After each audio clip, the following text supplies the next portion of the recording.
Hello everyone, welcome back to World of Commerce classes. My name is Medhavi Mehra and I am teaching you 11th Economics.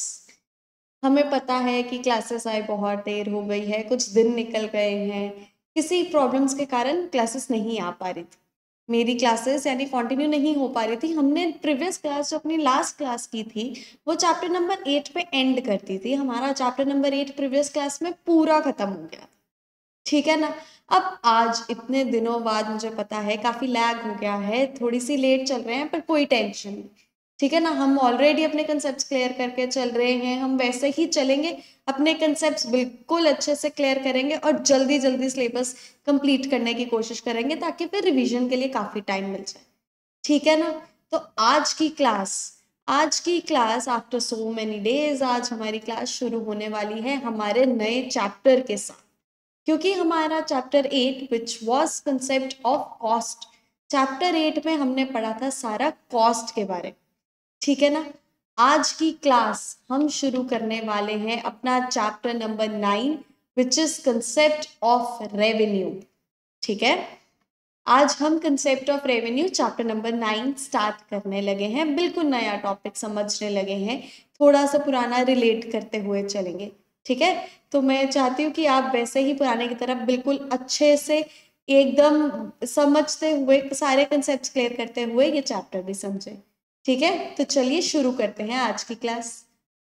Class हमारी है concept of revenue. अब हमने chapter 8 में सारा पढ़ा था cost, कि कॉस्ट क्या होती है, टोटल कॉस्ट क्या होती है, मार्जिनल कॉस्ट क्या होती है, एवरेज कॉस्ट क्या होती है, ये सारे कंसेप्ट्स पढ़े थे, ठीक है ना। अब बारी आई रेवेन्यू की, कि भाई रेवेन्यू क्या होता है और what is concept of revenue. यानी इकोनॉमिक्स में कॉस्ट पढ़ ली, यूटिलिटीज पढ़ ली, सब फैक्टर्स देख लिए, अब रेवेन्यू का फैक्टर देखते हैं कि रेवेन्यू किस तरीके से बिहेव करता है, रेवेन्यू होता क्या है इकोनॉमिक्स में, ठीक है ना। व्हाट इज रेवेन्यू, पहले तो क्वेश्चन ये आता है कि रेवेन्यू होता क्या है, ठीक है ना। Suppose you are running a factory. अब उन्होंने कहा कि आपको समझाने के लिए ऐसा करते हैं कि एग्जाम्पल लेके चलते हैं कि लेट्स सपोज कि हम एक फैक्ट्री रन कर रहे हैं, किसकी फैक्ट्री, आइसक्रीम की, ठीक है ना। वो कहते हैं सपोज हमारी एक फैक्ट्री है आइसक्रीम की, you produce 1000 ice creams daily, by selling these ice cream you get 10,000। In economics this amount of 10,000 is called revenue. क्या मतलब, कहते हैं लेट्स सपोज हमारी फैक्ट्री है आइसक्रीम्स की, ठीक है। उस फैक्ट्री से हम एक दिन में 1000 आइसक्रीम्स बना सकते हैं, ठीक है। यानी एक दिन की हमारी प्रोडक्शन कितनी हुई, टोटल प्रोडक्शन हुई 1000 यूनिट्स, ठीक है ना। यानी एक दिन में हम 1000 यूनिट्स आइसक्रीम बना रहे हैं। जब वो 1000 यूनिट्स ऑफ आइसक्रीम हम बनाते हैं, तो 1000 यूनिट्स ऑफ आइसक्रीम को बनाने के बाद जब हम सेल करते हैं तो हमें 10,000 रुपीज मिलते हैं, ठीक है। यानी वो 10,000 हमारी क्या हुई, हमारा रेवेन्यू हुआ, यानी हमारी कमाई हुई कि हमें जो प्रोडक्शन हमने की है उस प्रोडक्शन को करने के बाद, उसके बाद उसको बेचने के बाद जो हमें पैसे मिल रहे हैं, जो हमें पैसे आ रहे हैं, that is known as revenue, ठीक है। आई होप समझ लगा होगा कि what is revenue. By selling commodity whatever money a firm receives is called revenue. कहते कुछ भी कमोडिटी बनाने के बाद, कुछ भी कमोडिटी की प्रोडक्शन करने के बाद जो भी पैसा फर्म को आता है, फर्म यानी फैक्ट्री को जो भी पैसा आता है, हम उसको कहते हैं रेवेन्यू, ठीक है। यानी किसी भी चीज की प्रोडक्शन करने के बाद आपको जो उससे इनकम आ रही है उसको हम कहेंगे रेवेन्यू, ठीक है। Revenue and profit are different concepts. अब क्या बात है, अब हम देखते हैं जब हम रेवेन्यू की बात करते हैं ना, तो मोस्टली लोग ये समझते हैं कि रेवेन्यू और प्रॉफिट सेम होता है, कि रेवेन्यू का मतलब प्रॉफिट ही होता है और प्रॉफिट रेवेन्यू बिल्कुल सेम होता है, दोनों में कोई फर्क नहीं होता। बट ऐसा नहीं होता है, रेवेन्यू और प्रॉफिट्स दो डिफरेंट कंसेप्ट्स है, ठीक है। थ्योरेटिकल जाने से पहले ब्रीफली समझाती हूँ क्या होता है। रेवेन्यू होता है कि जैसे आपने कोई प्रोडक्शन की है, उसको जाके सेल कर दिया, जो अमाउंट आपके पास आई that is your revenue. Let's suppose मैंने 10 पैकेट्स ऑफ चिप्स प्रोड्यूस किए हैं, मैंने ये 10 पैकेट्स, टोटल 10 पैकेट्स जब सेल किए तो इनकी अमाउंट आई मुझे 5,000, ठीक है। तो ये 5000 क्या हुआ, ये 5000 हुआ मेरा रेवेन्यू। ठीक है, समझ रहे हो कि मैंने 10 चिप्स के पैकेट प्रोड्यूस किए, रेवेन्यू मुझे पैसे मिले इन रिटर्न 5000, यानी मेरा रेवेन्यू हुआ 5000, लेकिन प्रॉफिट सेम नहीं होता है। प्रॉफिट होता है ये 5000 तो मिले हैं, लेकिन इस 5000 में से वो 10 पैकेट चिप्स बनाने के लिए जो मुझे कॉस्ट पड़ी, यानी जो मैंने पैकेट्स चिप्स के पैकेट्स बनाने के लिए जो खर्चा उठाया है, उस खर्चे को जब मैं रेवेन्यू में से माइनस कर दूंगी तो जो पैसे बचेंगे वो मेरा प्रॉफिट होगा। ठीक है, प्रॉफिट हमेशा होता है अपना, जितनी आपने इनकम अर्न की है, यानी जितना आपका रेवेन्यू आया है उसमें से कॉस्ट माइनस करके, यानी जितना आपने पैसा कमाया माइनस जितना आपने पैसा खर्च किया था उसे प्रोड्यूस करने में। अगर उसके बाद पॉजिटिव बैलेंस आता है दैट मीन्स आप प्रॉफिट में हो, और अगर नेगेटिव बैलेंस आता है दैट मीन्स आप लॉस में जा रहे हो। ठीक है, चलिए थ्योरेटिकली देखते हैं। The concept of revenue is different from the concept of profit. The following equation shows the difference. Profit होता है, जो मैंने अभी आपको समझाया, रेवेन्यू माइनस कॉस्ट, यानी जितने आपको पैसे मिले हैं माइनस जितना आपने खर्चा किया था।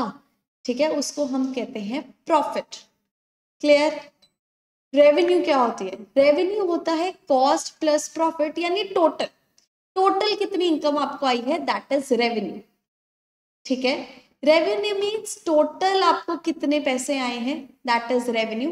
कॉस्ट का मतलब होता है टोटल जितना पैसा आया है उसमें से कॉस्ट निकाल जो बचा दैट इज योर प्रॉफिट। ठीक है ना, क्योंकि अब प्रोडक्शन की है तो कुछ पैसे भी तो लगाए होंगे ना प्रोडक्शन करने के लिए। ठीक है ना, तो जो पैसे आए हैं उसमें से आपने जितना खर्चा किया था उसको निकाल के जो बचता है उसको हम कहते हैं प्रॉफिट। ठीक है, प्रॉफिट की इक्वेशन होती है रेवेन्यू माइनस कॉस्ट, और रेवेन्यू की इक्वेशन होती है कॉस्ट प्लस प्रॉफिट, यानी सब कुछ टोटल। ठीक है, अब क्या बात है, अब हम जब कॉस्ट पढ़ते हैं रेवेन्यू पढ़ते हैं, जब हमने कॉस्ट भी पढ़ी थी तो कॉस्ट भी हमारी 3 तरह की आई थी, total cost, marginal cost and average cost. अब कॉस्ट अगर 3 तरह की होती है तो जाहिर सी बात है कि रेवेन्यू भी 3 तरह का आएगा। रेवेन्यू भी हमारा 3 स्टेजेस में डिवाइडेड होता है, total revenue, marginal revenue and average revenue. ठीक है, total revenue, marginal and average revenue एक दूसरे से काफी डिफरेंट होते हैं। ठीक है, तो चलिए सबसे पहले शुरू करते हैं अपना टोटल रेवेन्यू, कि टोटल रेवेन्यू होता क्या है। जैसे नेम खुद ही सजेस्ट कर रहा है टोटल, दैट मीन्स कंबाइंड जितना पैसा हमें इन रिटर्न मिलता है that is a total revenue. ठीक है, the revenue that a firm gets by selling a given output is called total revenue. कहते हैं एक गिवन आउटपुट को बेचने के बाद जितना एक फर्म की कमाई आती है उसको हम कहते हैं टोटल रेवेन्यू।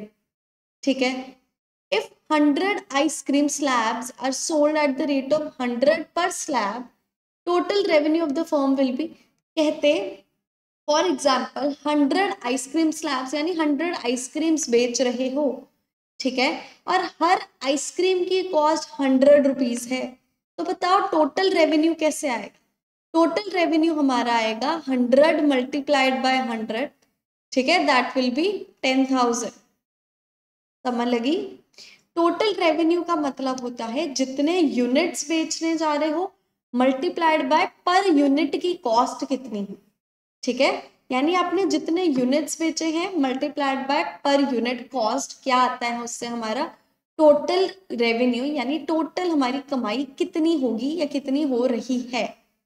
ठीक है, output multiplied by price gives total revenue.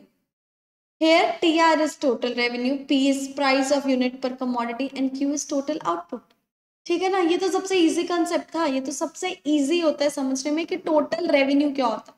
Total revenue का मतलब क्या होता है, अगर आपसे कोई पूछे टोटल रेवेन्यू क्या होता है, सिंपल सा कि जितने यूनिट्स आप बेचने जा रहे हो मल्टीप्लाइड बाय पर यूनिट की कितनी कॉस्ट है। ठीक है ना, 10 यूनिट बेचने जा रहे हो और अगर हर यूनिट के 5 रुपए है तो 5 मल्टीप्लाइड बाय 10 यानी आपकी टोटल रेवेन्यू हुई 50। ठीक है ना, समझ लगी? आई होप ये क्लियर हुआ। What is total revenue? Total revenue सबसे इजी कंसेप्ट होता है। ठीक है, अब चलते हैं मार्जिनल रेवेन्यू कि मार्जिनल रेवेन्यू क्या होता है। Marginal revenue is the change in total revenue when one more unit of commodity is sold. भाई जब भी जहां मार्जिनल वर्ड आता है हमें समझ आ चुकी है, मार्जिनल यूटिलिटी हो, मार्जिनल कॉस्ट हो, मार्जिनल रेवेन्यू हो, उसका मतलब होता है जब वन एडिशनल यूनिट के चेंज आता है तो उसके कारण सारे में चेंज आने को हम कहते हैं मार्जिनल रेवेन्यू। ये तो हमें पता लग गया है ना, मार्जिनल वर्ड सुनते ही पता लग जाता है अब तो कि वन एडिशनल यूनिट की कोई इसमें बात होगी, वन एडिशनल यूनिट को लेके कोई चेंज होगा जिससे मार्जिनल आने वाला है ना। क्या कह रहा है, मार्जिनल रेवेन्यू होता है जब टोटल रेवेन्यू में चेंज आता है। चेंज क्यों आता है, चेंज तब आता है जब हम एक और यूनिट बेच दें, ठीक है। दैट मीन्स 10 यूनिट मैंने किसी चीज के बेचे और पर यूनिट का प्राइस था 5 रुपए, मेरे पास टोटल रेवेन्यू आया 50 रुपए। अब मैंने सपोज एक यूनिट और बेच दिया, एक यूनिट और बेचने का प्राइस भी क्या हुआ 5 रुपए, यानी एक यूनिट और बेचना कितने में पड़ा मुझे 5 रुपए में, है ना। तो इससे मेरी टोटल रेवेन्यू क्या हो गई, इससे मेरी टोटल रेवेन्यू हो गई 55, यानी एक और यूनिट बेचने के कारण जब आपका टोटल रेवेन्यू चेंज होता है उसको हम कहते हैं मार्जिनल रेवेन्यू, ठीक है। या सिंपल भाषा में हम कहें the cost of one additional unit, या कह सकते हैं the revenue of one additional unit, यानी सिर्फ एक यूनिट बेचने में कितनी कमाई हुई है उसको कहते हैं मार्जिनल रेवेन्यू, ठीक है। It is estimated using the following formula. Marginal revenue का ये फॉर्मूला होता है, marginal revenue is equal to TRN minus TRN minus 1। अब ये बात हुई कि पिछले चैप्टर में भी n आए थे और हम कंफ्यूज हो गए थे कि n क्या होता है, n माइनस 1 क्या होता है। सिंपल, हमने सिंपल लैंग्वेज में रिवाइज करना है। मार्जिनल रेवेन्यू होती है total revenue of present minus total revenue of past, ठीक है। दैट मीन्स एक कमोडिटी बढ़ाने के बाद जितनी टोटल रेवेन्यू आई है माइनस उसको बढ़ाने से पहले जितनी टोटल रेवेन्यू थी, ठीक है ना। यहाँ पे TRN का मतलब है total revenue of n units of output, यानी अभी कितना आप बेच रहे हो, यानी बढ़ाने के बाद जितने यूनिट्स बेचे हैं माइनस बढ़ाने से पहले जितने बेचे थे, ठीक है। समझ लगी, एग्जाम्पल के थ्रू ना सम सॉल्व करके देखते हैं, फिर हमें और अच्छे से समझ लगेगी कि मार्जिनल रेवेन्यू होती क्या है, ठीक है। Illustration, if TR is equal to ₹10,000, अब हमें यहाँ पे TR दिया हुआ है, टोटल रेवेन्यू दिया हुआ है कि 10,000 है। when 10 units of commodity are sold and it is ₹11,000 when 11 units of commodity are sold, ठीक है। Then additional revenue on account of sale of one more unit is ₹10 which is marginal revenue. कहते क्या हुआ, simple क्या हुआ, उसने कहा कि भाई एक फर्म है उसका टोटल रेवेन्यू है 10,000, ठीक है। 10,000 कब आया, जब उसने 10 यूनिट बेचे, यानी उस फर्म ने 10 यूनिट बेचे और 10,000 की कमाई हो, ठीक है। फिर उस फर्म ने कहा कि भाई अब मैं 11 यूनिट बेच रहा हूं तो मुझे 11,000 की कमाई हो रही है, तो मुझे पता कि मेरा मार्जिनल रेवेन्यू क्या आया, सिंपल मार्जिनल रेवेन्यू, यानी एक और यूनिट बढ़ाने के कारण कितने पैसे बढ़ गए 10, पहले हम 10 बेच रहे थे फिर हमने 11 कर दिया, 10,000, जब 10 यूनिट्स बेचे तो 10,000 इनकम थी, जब 11 यूनिट्स बेचे तो 11,000 हो गई, यानी 1 यूनिट का क्या कॉस्ट आया, 1 यूनिट का कॉस्ट सिंपल देखते पता लग रहा है, 1 यूनिट का कॉस्ट आया 1,000 रुपीज, यानी हमारी मार्जिनल यूटिलिटी मार्जिनल रेवेन्यू क्या हुआ 1,000, यानी हर एक और यूनिट बेचने के पीछे हमें 1,000 रुपया मिल रहा है, ठीक है। यानी एक और यूनिट बेचने पर मुझे 1,000 रुपए की कमाई हो रही है, दिस इज मार्जिनल रेवेन्यू, ठीक है। अब इसी इलिस्ट्रेशन को यही किया, TR11 क्या है यहाँ पे, यानी अभी लेटेस्ट, यानी बढ़ाने के बाद जो हमारी टोटल रेवेन्यू आई माइनस पुरानी वाली, जबकि तो आंसर आया 1,000, ठीक है ना भाई। पता लगा कितना इजी है, ऐसे ही इकोनॉमिक्स में इतने टफ इक्वेशंस ऐसे दे के रखते हैं पर कितना इजी है ना। मार्जिनल रेवेन्यू क्या था, सिंपल कि भाई एक और यूनिट, सेम कमोडिटी का एक और यूनिट बेचने के लिए, वो एक यूनिट बेचने के पीछे मुझे कितने पैसे मिल रहे हैं, मेरी कितनी कमाई हो रही है, दैट इज मार्जिनल रेवेन्यू। ठीक है ना। A firm may not increase its output by 1 unit at a time. Instead, output may increase by several units at a time. In such equation, MK is estimated by following equation. कहते भाई अभी तो आपको हम समझा रहे थे, अभी तो इकोनॉमिक्स में नए नए समझे हो, नया कंसेप्ट समझा है मार्जिनल रेवेन्यू। तो अभी हमने आपको समझाया कि एक यूनिट बढ़ाने से जो कमाई होती है उसको मार्जिनल रेवेन्यू कहते हैं।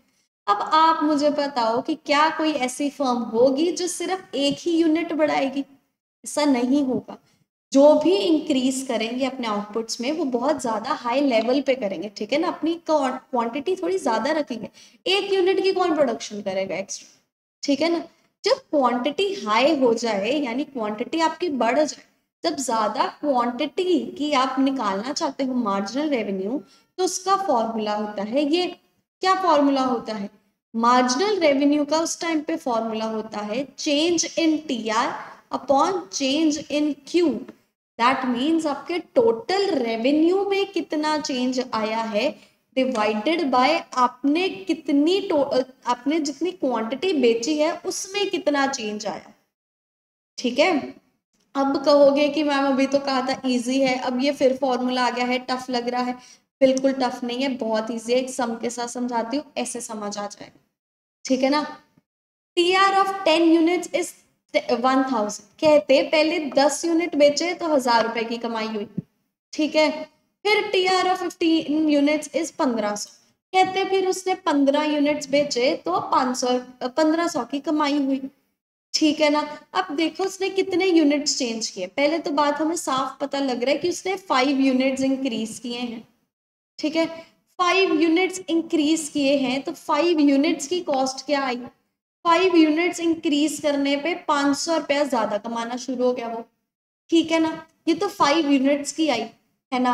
अब लेकिन मुझे एक यूनिट की जाननी है कि एक यूनिट बढ़ाने से कितना पैसा बढ़ा। तो सिंपल है, हम अपना सिंपल फॉर्मूला लगा देते हैं, 500 डिवाइडेड बाय 5। क्या आंसर आएगा? 100। यानी एक और यूनिट बढ़ाने के लिए 100 रुपया हमें पीछे से मिल रहा है, यानी एक यूनिट और बढ़ाने में हमें 100 रुपीज की रेवेन्यू आ रही है। ठीक है। इक्वेशन दोबारा देख लेते हैं कि जब 10 यूनिट्स बेचे थे 1000 रुपये की कमाई हुई। ठीक है ना। फिर 15 यूनिट्स बेचे तो 1500 की कमाई हुई। उसने कहा पहले तो मुझे ये फॉर्मूले में, अब स्कूल वाले कहते हैं या पेपर वाले कहते हैं कि भाई ठीक है तुमने मेंटल कैलकुलेशंस तो कर लिया, हमें पेपर में फॉर्मूला लगा के दिखाओ। फॉर्मूले से क्या समझे? फॉर्मूला बहुत इजी है। पहले फॉर्मूले में क्या चाहिए? चेंज इन टीआर चाहिए ना। चेंज इन टीआर कैसे निकलेगा? नए में से पुराना माइनस कर दो। 1500 माइनस 1000, आंसर आ गया 500। चेंज इन टीआर तो निकल गया।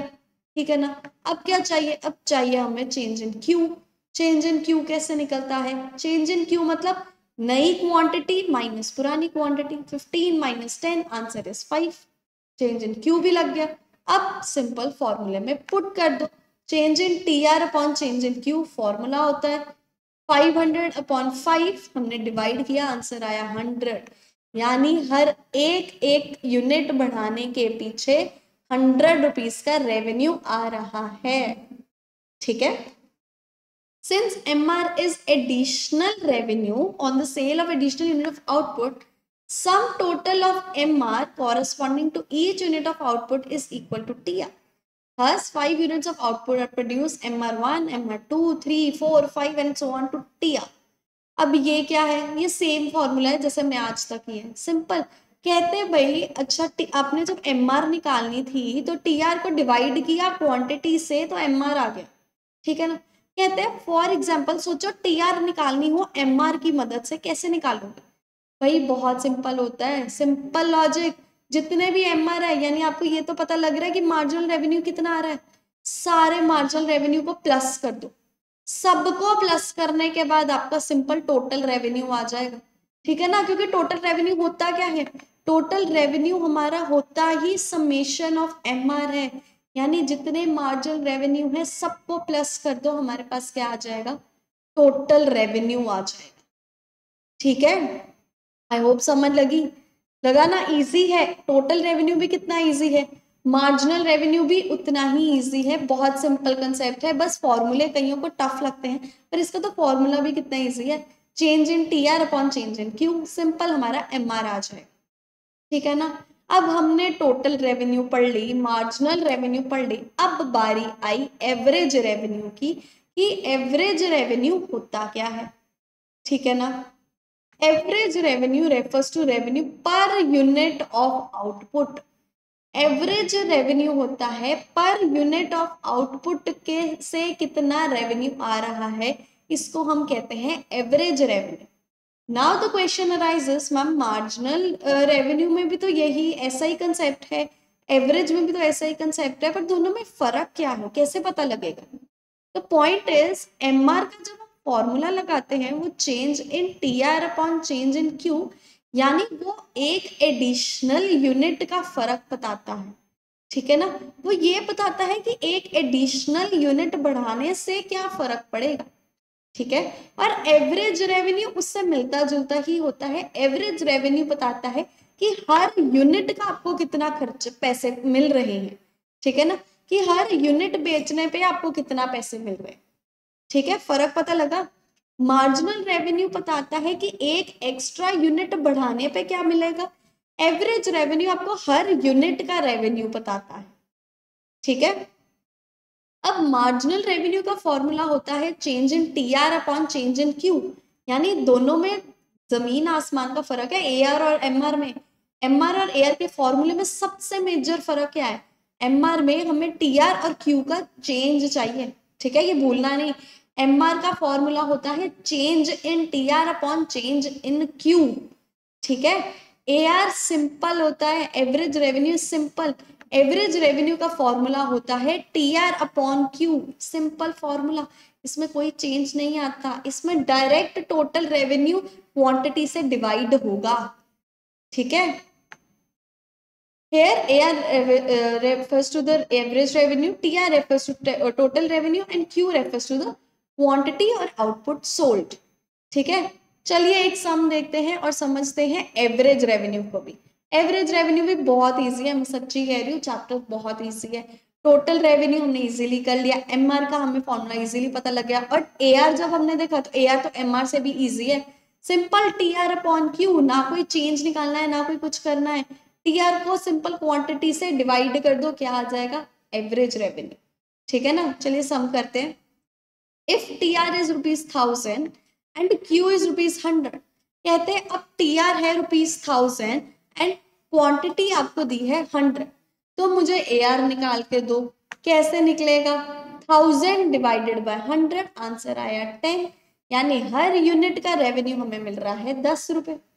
ठीक है ना, कितना इजी था, ये तो फिंगर टिप्स पे होने वाले सम्स हैं, है ना। सिंपल ए आर कैसे निकला, टोटल रेवेन्यू में से क्वांटिटी डिवाइड की। ठीक है ना, 1000 को 100 से डिवाइड किया, आंसर क्या आया 10, यानी मुझे हर यूनिट 10 रुपए में पड़ रहा है। ठीक है ना, कितना सिंपल था ये तो, है कि नहीं। Thus A R refers to the rate at which output is sold.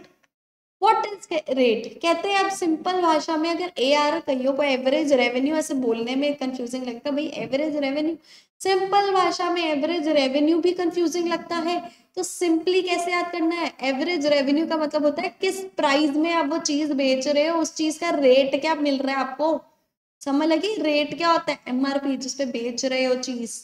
ठीक है ना, what is rate, it refers to price of the commodity, thus air is nothing but price of the product, simple। कहते air कुछ नहीं होता, air simple होता है price of the product, जो प्रोडक्ट बेच रहे हो उसके पैसे, उसकी कॉस्ट, उसको हम कहते हैं AR। ठीक है, पता लगा, ये तीनों कितने इजी थे, AR MR और TR कितने इजीली निकल गए, है ना। AR is the per unit revenue received from the sale of a commodity. It is the same as price of the commodity. AR equal same, या AR बिल्कुल same होता है प्राइस, कमोडिटी की जो प्राइस है वही AR है। ठीक है ना। यानी अगर आपको कोई सम दिया है, फॉर एग्जांपल कंफ्यूज करने के लिए आपको कोई सम दिया है, उन्होंने कहा है आपको टीआर दिया है, क्यू दिया है, साथ में उन्होंने कहा प्राइस भी कमोडिटी का है, लेट्स सपोज 20 रुपीज है, ठीक है, उन्होंने कहा मुझे एआर निकाल के दो, तो भाई कोई कैलकुलेशन करने की जरूरत ही नहीं है, प्राइस दिया है ना वही एआर है, प्राइस 20 रुपीज दिया है यानी एआर क्या हुआ 20 रुपीज। आपको टीआर और क्यू कंफ्यूज करने के लिए दिया होगा, ठीक है ना। सिंपल हमने लॉजिक लगा लिया है कि भाई प्राइस दिया है मतलब एआर क्या हुआ प्राइस, जो प्राइस है वही हमारा एआर है, ठीक है ना। अब एक सम करते हैं, इन तीनों के कंसेप्ट्स के साथ समझते हैं यानी हमने क्या किया इन तीनों, ठीक है। Let us be practical, let's take an example of a firm under perfect competition, ठीक है। अब फर्म अंडर परफेक्ट कंपटीशन क्या होता है, a firm under perfect competition is a price taker, it takes market price as given.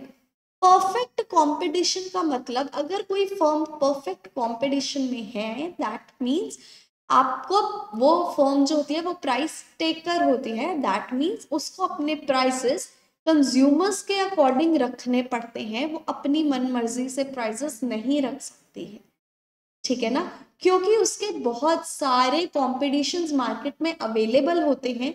इसीलिए perfect competition में जो भी फर्म एग्जिस्ट करेगी वो प्राइस टेकर होती है, वो कंज्यूमर के अकॉर्डिंग ही प्राइस रखती है, ठीक है। Since market price is equal to AR of the firm, we can state that AR is given to the firm। कहते हैं क्योंकि मार्केट प्राइस ही AR होता है इसलिए हम ये अज्यूम कर सकते हैं या हम ये कह सकते हैं कि AR हमें ऑलरेडी गिवन है, ठीक है ना। implying that it can sell any quantity at the given price or given AR। Let us assume the price और AR is equal to 10। कहते हैं assume करके चलते हैं कि एक commodity है जिसका AR या उसका प्राइस है ₹10, ठीक है। Given this the AR TR MR schedule of the firm would be as in table। अब क्या किया है उन्होंने, प्राइस दिया है आपको और प्राइस के अकॉर्डिंग आपको TR MR बना के दिया है, उन्होंने कहा है टेबल से समझो कि कैसे आपको ये तीनों में डिफ्रेंशिएट किया जाता है, कैसे निकाला जाता है, ठीक है। तो चलिए देखते हैं, टेबल देखते हैं। Table total revenue, average revenue, marginal revenue when AR is constant ₹10। कहते टीआर एआर एमआर तब निकाल रहे हैं जब जो हमारा एआर है, जो हमारा प्राइस है वो कांस्टेंट है, वो ₹10 है, प्राइस नहीं चेंज हो रहा, ठीक है ना। यानी पहली बात एआर तो हमें दिया ही हुआ, एआर तो हमने निकालना ही नहीं है ना, क्योंकि प्राइस दिया है तो एआर दिया। अब बचा टीआर और एमआर, ठीक है ना। अब देखिए यहाँ पे हमें आउटपुट यूनिट्स दिए हैं 5 यूनिट्स दिए हमें, है ना। उसके साथ एआर दिया है, एआर तो हमारा कांस्टेंट है, हम देख ही रहे हैं ना, क्योंकि प्राइस तो कांस्टेंट रहेगा, हमने पहले ही कहा है प्राइस चेंज नहीं होगा। अब निकालना है टीआर। अब टीआर निकालने के दो फॉर्मूले होते हैं, जैसे हमने पहले कॉस्ट में भी किया था। दो फॉर्मूले क्या होते हैं, टफ लगेगा मैम दो फॉर्मूले कैसे याद करें, नहीं लगे, ठीक है, बहुत इजी कंसेप्ट लगेगा। टीआर के दो फॉर्मूले, पहला होता है समेशन एमआर, कि एमआर जितने भी एमआर है सबको प्लस करके निकाल लो। अब भाई पहले उन्होंने कहा ही टीआर निकालने को है, अब पहले टीआर निकालने को कहा है तो एमआर तो हमारे पास है ही नहीं, तो ये फॉर्मूला लगाना तो होगा ही नहीं, ठीक है ना। अब दूसरा फॉर्मूला क्या करें, दूसरा क्या करें कि टीआर निकले। टीआर का दूसरा फॉर्मूला होता है AR multiplied by Q, that means average revenue या price multiplied by quantity. Simple, जितना प्राइस है कितनी क्वांटिटी बेच रहे हो मल्टीप्लाई करो, आंसर क्या आ जाएगा, टोटल रेवेन्यू, ठीक है ना। अगर एमआर पहले दिया हुआ है, ठीक है, अगर सम आया है उसमें एमआर पहले गिवन है तो एमआर को प्लस करके टीआर निकाल लो। लेकिन अगर एमआर गिवन नहीं है, सिर्फ एआर गिवन है और क्वांटिटी गिवन है, तो सिंपल दोनों को मल्टीप्लाई करो, टीआर निकाल लो। जैसे यहाँ देखो हमने वही निकाला, हमने वही फॉर्मूला लगाया, एआर मल्टीप्लाइड बाय क्यू, 10 को 1 से मल्टीप्लाइड किया 10 आए, फिर 10 को हमने नेक्स्ट क्वांटिटी क्या है 2 से मल्टीप्लाइड किया 20, फिर 10 को हमने 3 से किया, फिर 10 को हमने 4 से किया, 10 को हमने फिर 5 से किया। 10 को क्यों करते रहे, क्योंकि प्राइस कांस्टेंट है, ₹10 वही रहा। क्वांटिटी चेंज होती रही, इसलिए यहाँ पे हमारी टोटल रेवेन्यू भी चेंज होता रहा, जो इंक्रीज होता रहा। ठीक है ना। अब निकालना था एमआर। एमआर निकालने का हमें फॉर्मूला पता ही है, जो नई वाली है माइनस पुरानी वाली। अब नई ये वाली है तो ये है 10 नई वाली है, इससे पहले तो कुछ बेचा ही नहीं था, है ना, तो 10 माइनस 0 10। ठीक है ना। फिर 20 में से 10 गए 10। ऐसे करते करते हमने देखा कि हमारा एमआर भी कांस्टेंट है, हमारा एमआर भी सेम आ रहा है। एमआर क्यों सेम आ रहा है? क्योंकि एआर कांस्टेंट है। ठीक है ना। Now you can check the following relationship. पहला, TR is equal to AR into Q is equal to 10 into 5 that is ₹50। यानी TR की वैल्यू हमारी क्या आई है लास्ट, यानी हमारी टोटल रेवेन्यू कितनी आई है 5 के 5 यूनिट्स बेचने के बाद 10 मल्टीप्लाइड बाय 5 दैट इज 50। यानी हमें टोटल रेवेन्यू आई है 50 रुपए 5 यूनिट बेचने के बाद। ठीक है। और TR is equal to summation MR, वो मैंने आपको भी समझाया कि अगर MR गिवन है तो समेशन MR लगा दो, नहीं गिवन है तो AR मल्टीप्लाइड बाय Q का फॉर्मूला कर लो। ठीक है। फिर AR निकालना था। वैसे उन्होंने कहा कि भाई यहाँ पे हमने AR निकाल तो दिया है, पर AR वैसे प्राइस होता है, मैं आपको बता रही हूँ AR प्राइस होता है तो निकालने की जरूरत नहीं होती, पर फिर भी अगर निकालनी पड़े तो AR का फॉर्मूला क्या होता था, TR अपॉन Q, यानी 10 अपॉन 5 सॉरी 50 अपॉन 5, आंसर आया 10। ठीक है ना। AR का फॉर्मूला क्या होता है, TR अपॉन Q। मैंने लास्ट क्वांटिटी का AR निकाला है, लास्ट में हमारे पास टोटल रेवेन्यू था 50 रुपए और उस टाइम पे हमारी क्वांटिटी थी 5 रुपए, जिसके कारण हमारा AR क्या आया 10 रुपए। ठीक है ना। MR कैसे होता है, old minus sorry new minus old, यानी 50 माइनस 40, आंसर क्या आया आपका ₹10। ठीक है ना। कितने इजी फॉर्मूले थे, सम तो ऐसे सॉल्व हो गया 2 मिनट में, तो बिल्कुल टाइम नहीं लगा, है ना, कितने इजी है। बिल्कुल ये फॉर्मूलेस बहुत इजी होते हैं, सिर्फ देखने में टफ लगते हैं, बहुत इजी कंसेप्ट है। ठीक है ना। Also check that if AR is constant then MR is all equal to AR। मैंने आपको अभी वही बताया कि अगर आपका AR कांस्टेंट है तो आप देखो, अगर AR कांस्टेंट आया है तो MR भी कांस्टेंट आया है, MR में भी चेंज नहीं आया है। ठीक है ना। अ फ्यू मोर रिलेशनशिप्स, कहते हैं इसको देखने के बाद कुछ और रिलेशनशिप्स भी इसमें समझ आते हैं, वो क्या है देखते हैं। MR is simply an addition to TR when more unit of output is sold or produced। कहते हैं ये रिलेशन हमें पता लगता है कि MR सिर्फ टोटल होता है TR का। ठीक है ना, कि MR सिर्फ एडिशन होता है, कि TR का टोटल जो हम करते हैं वो MR के थ्रू होता है, यानी MR सिंपली क्या होता है एडिशन टू TR, यानी MR सारा MR प्लस कर दो TR आ जाता है। ठीक है ना, जो सिर्फ ये बताता है कि एक एडिशनल यूनिट बेचने में हमें कितना पैसा आ रहा है। ठीक है। Second one is in case price is constant implying AR is constant then MR is also constant. वो हमने देखा कि भाई जब प्राइस कांस्टेंट आया यानी AR कांस्टेंट आया तो MR भी कांस्टेंट आया। ठीक है ना। Third one, constant MR implies constant addition to TR when an additional unit of commodity is sold or produced। कहते हैं MR कांस्टेंट होने के कारण क्या हुआ, TR में कांस्टेंट उतना ही नंबर प्लस हो रहा था बार बार। ठीक है ना, TR में भी प्लस करने के लिए नंबर्स में चेंज नहीं आ रहा था, सेम नंबर बार बार प्लस हो रहा था। ऐसा क्यों, क्योंकि MR उस टाइम पे कांस्टेंट था। This implies that TR will increase at constant rate। इसका मतलब कि MR जब कांस्टेंट होता है तो TR बढ़ता है, लेकिन कांस्टेंट रेट पे। ठीक है, यानी उसकी स्पीड चेंज नहीं होती, वो सेम स्पीड पे बढ़ता है। ठीक है ना। आई होप ये आपको समझ लगे, क्लियर हुए ये क्या होते हैं। ठीक है। अब भाई इकोनॉमिक्स है, टेबल देखा है तो जाहिर सी बात है कि स्लोप तो आएगी ही, स्लोप तो देखनी पड़ेगी। तो चलिए डायग्रामेटिकली रिप्रेजेंटेशन फटाफट देख लेते हैं AR MR और TR का, जब प्राइस हमारा क्या होता है कांस्टेंट होता है। ठीक है। In case price that is AR is constant as in the perfect competition, MR is also constant. ठीक है ना, ये हमने देख लिया कि जब प्राइस या AR कांस्टेंट है तो एम आर भी कॉन्स्टेंट है, ठीक है ना। Implying that T R increase at constant rate, T R उस टाइम पे कॉन्स्टेंट रेट पे इंक्रीज कर रहा है, ठीक है। Because M R indicate the rate at which T R forms straight line sloping upward and starting from M R indicates the rate at which T R increases. अब ये line तो tough लगी थोड़ी, है ना, आधी आधी करके पढ़ते हैं। Because M R indicate the rate at which T R forms a straight line sloping, कहते एम आर डिफाइन करता है कि टी आर किस रेट पे बढ़ रहा है, उसकी स्लोप किस रेट पे अपवर्ड मूव कर रही है, वो एम आर शो करता है, ठीक है। Starting from M R indicates the rate at which T R increases. Simple एक ही बात को उन्होंने इतनी टफ लैंग्वेज में लिखा है। सिंपल वो क्या कहना चाहते हैं कि एम आर ये बताता है कि टी आर किस रेट पे बढ़ेगा, ठीक है। एम आर अगर कांस्टेंट है that means T R constant rate पे बढ़ेगा, ठीक है। T R forms a straight line sloping upward and starting from the origin.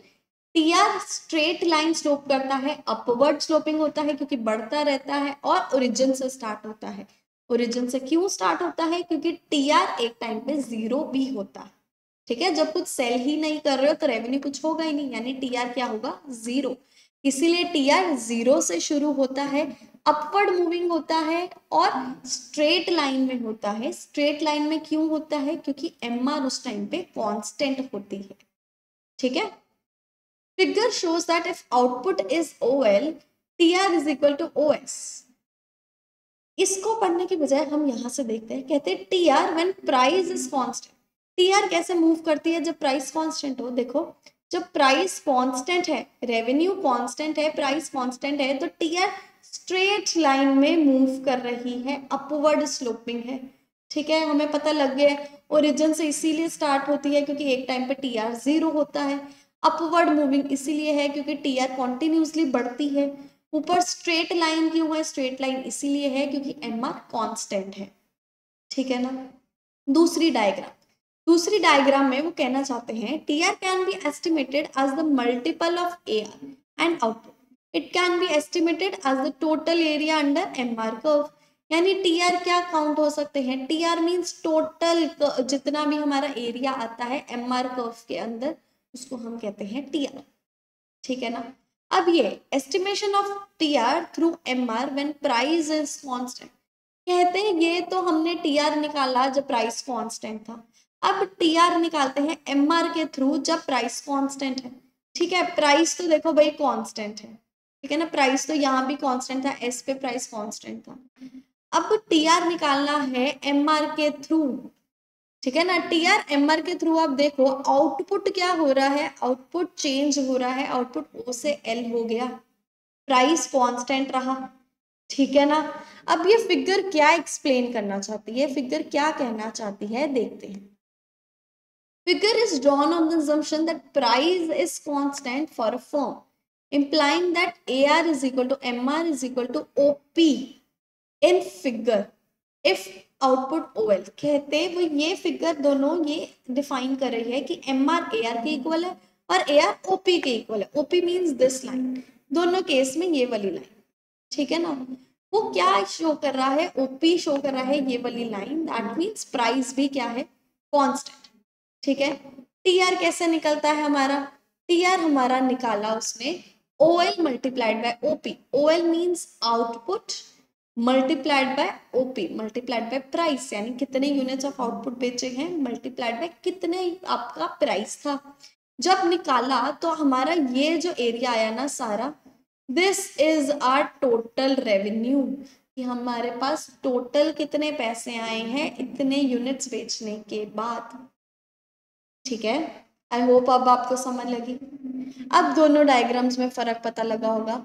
ये वाली डायग्राम ये शो करती है कि टी आर कर्व होती कैसी है, ठीक है। और ये वाली डायग्राम ये शो करती है कि एम आर में टी आर की एरिया क्या होता है, किस अकॉर्डिंग वो रिस्पॉन्ड करता है, ठीक है।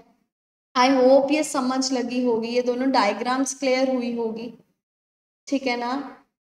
अब क्या है ना, अब आज एक लास्ट कंसेप्ट कर लेते हैं, फिर बाकी का कल करेंगे। आज हमने काफी कुछ समझ लिया है, ठीक है ना।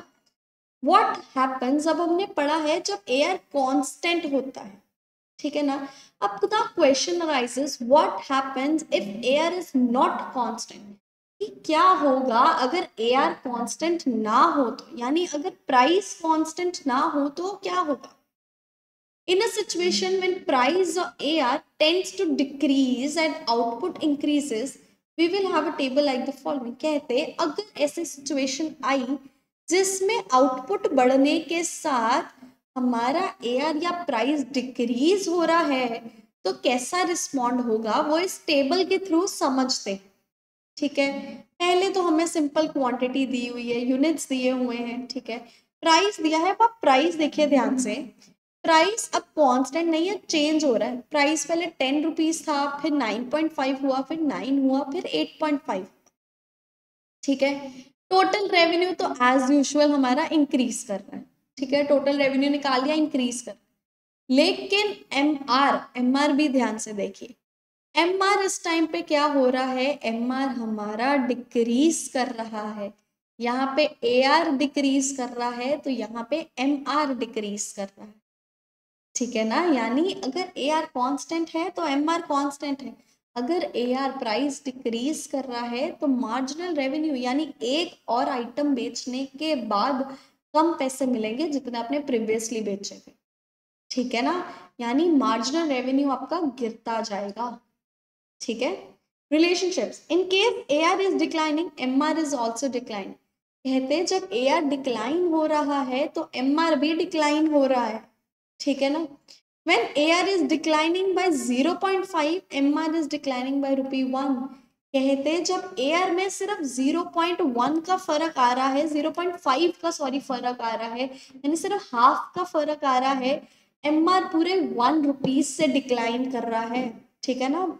दैट मीन्स AR में 0.5 रुपीज का फर्क, MR में ₹1 का फर्क, दैट मीन्स MR AR से डबल डिक्रीज कर रहा है, ठीक है ना। 0.5 का डबल हुआ ना, तो दैट मीन्स हमारा जो MR है वो AR से डबल स्पीड में नीचे डिक्रीज कर रहा है, ठीक है ना। This proves that MR declines faster than AR, that means हमारा MR AR से जल्दी डिक्लाइन करेगा, ठीक है। So that AR is greater than MR, जिससे ये पता लगता है कि AR क्या होगा, MR से ज्यादा होगा उस टाइम पे, ठीक है ना। यहाँ पे देखिए, यहाँ पे AR हमारा 9.5 है तो यहाँ पे 9 है, यहाँ पे 9 है तो यहाँ पे 8 है, यानी हमारा AR MR से ज्यादा है, ठीक है ना। when MR is declining we are adding less and TR of every additional unit of output, कहते हैं MR डिक्रीज हो रहा है, MR कम हो रहा है, दैट मीन्स ऑब्वियसली अब टोटल रेवेन्यू में भी कम प्लस होंगे ना, कम नंबर्स प्लस होंगे। MR की अगर वैल्यू गिरेगी तो टोटल रेवेन्यू में प्लस करने वाली वैल्यू भी तो गिरेगी, है ना। So that TR increase at a decreasing rate, कहते हैं जब MR गिरता है तो TR भी गिरना शुरू हो जाता है, दैट मीन्स TR बढ़ता जरूर है लेकिन डिक्रीजिंग रेट पे, यानी उसकी स्पीड स्लो हो जाती है, ठीक है ना। दैट मीन्स जब कांस्टेंट होता है, जब MR कांस्टेंट है तो TR कांस्टेंट स्पीड में बढ़ता है, ठीक है। जब MR गिरना शुरू हो जाता है तो TR बढ़ता तो है लेकिन गिरने स्पीड पे, यानी डिक्रीजिंग स्पीड पे, यानी उसकी स्पीड कम होने लग पड़ती है, ठीक है ना। यहाँ पे देखो, यहाँ पे MR गिर रहा था तो TR किस स्पीड में बढ़ रहा है, पहले 9 यूनिट्स बढ़ा, फिर 8 यूनिट्स बढ़ा है एंड देन फिर 7 यूनिट्स बढ़ा है, यानी TR बढ़ तो रहा है लेकिन स्पीड स्लो होती जा रही है, ठीक है ना। ये रिलेशन होता है MR और TR में, ठीक है। आई होप ये क्लियर है, आई होप आपको आज का ये कंसेप्ट क्लियर लगे, आज के ये टॉपिक्स क्लियर लगे, ये चैप्टर क्लियर लगा कि आज हमने क्या पढ़ा है, ठीक है। आज हमने ब्रीफली कंसेप्ट सारे पढ़े हैं रेवेन्यू के, कि TR क्या होता है, MR क्या होता है, AR क्या होता है, कांस्टेंट होने पे क्या फर्क पड़ता है, अगर कांस्टेंट ना हो तो क्या फर्क पड़ता है, रिलेशनशिप्स क्या होते हैं, ठीक है ना। आई होप आज का चैप्टर इतना क्लियर होगा। अगर आपको कोई भी डाउट्स है प्लीज मुझसे पूछते जाओ, मैं ट्राई करूंगी जितनी जल्दी हो सके सॉल्व करने। ठीक है ना। अब नेक्स्ट क्लास में हम अपना आगे कंसेप्ट करेंगे एंड चैप्टर नंबर 9 को एंड करेंगे। ठीक है, सुनने में हैरानी होगी, एंड करेंगे। आज तो फर्स्ट वीडियो थी, नेक्स्ट में एंड हो जाएगा। हाँ जी, क्योंकि चैप्टर नंबर 9 आपका बहुत शॉर्ट चैप्टर है, उसमें हम सिर्फ बेसिक्स अपने मेन चीजें सिर्फ पढ़ेंगे, इजीली कंसेप्ट समझेंगे और चैप्टर नंबर 9 को एंड करेंगे। ठीक है, आई होप आज के लिए इतना बहुत है और आपको ये सब क्लियर है। ठीक है, thank you and please like and subscribe.